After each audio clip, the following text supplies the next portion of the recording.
পৰ্যটকৰ বাবে মুকলি হ'ল কাজিৰঙা। অৱশ্যে সমগ্ৰ কাজিৰঙা নহয়, কেৱল অগৰাতলি মুকলি কৰে মন্ত্ৰী অতুল বৰাই।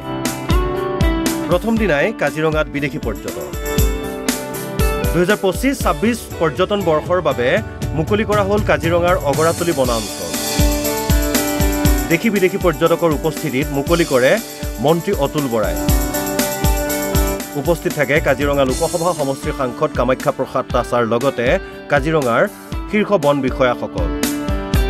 মন্ত্ৰী অতুল বৰাই ফিতা কাটি আনুষ্ঠানিকভাৱে মুকলি কৰাৰ পিছতেই দেশী বিদেশী পৰ্যটকৰ লগতে মন্ত্ৰী অতুল বৰা আৰু সাংসদ কামাখ্যা প্ৰসাদ তাছাই জীপ চাফাৰী কৰে বনাঞ্চলৰ অন্তৰ্ভাগত।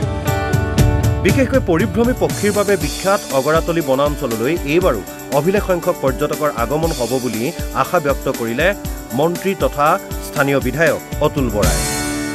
এই অগৰাতলি পৰ্যটকৰ বাবে আজি মুকলি কৰিছে। আমাৰ সৈতে কাজিৰঙা সংসদীয় সমষ্টিৰ MP, ডাইৰেক্টৰ, DFO আৰু বহুখিনি সমাজকৰ্মী ইয়াত উপস্থিত আছে। কাজিৰঙা আমাৰ গৌৰৱ, কাজিৰঙা আমাৰ স্বাভিমান। আমি দেখিছোঁ যে যোৱা দিনবিলাকত টুৰিষ্টৰ সংখ্যা যথেষ্ট বৃদ্ধি পাইছে। দেশ বিদেশৰ টুৰিষ্টক আমাৰ স্থানীয় লোকে এনেকৈ পাই খুবেই আনন্দিত হৈছে। আমাৰ মাজত থকা জাৰ্মানীৰ এগৰাকী টুৰিষ্টকো পাইছোঁ, কৈছে he is alone here this time and he will come along with his family. আনন্দৰ দিন আজিৰ দিনটো, আৰু আমি আশা কৰিছোঁ যে এইবাৰ টুৰিষ্টৰ সংখ্যা নিশ্চিতভাৱে যোৱা বছৰতকৈ বৃদ্ধি পাব।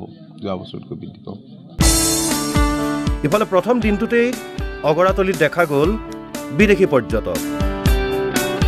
জাৰ্মানীৰ এইগৰাকী পৰ্যটকে কাজিৰঙা দৰ্শন কৰি উৎফুল্লিত হ'ল। Impressive.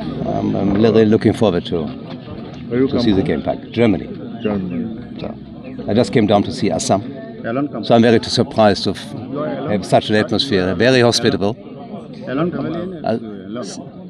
My family is actually trekking in Sikkim. I have a bit of fear of height, so I had to stay down here. But I'll join my son tomorrow afternoon. So, and thank you for having me here in Assam. Very nice people. I saw the Orchid Park yesterday. You have to go and see it. It's very educated people there. It's a lovely place. So it's a pleasure to be with you and thank you for having me. Bukakhator pora Jintu Kurmi report, Ochom Live 24.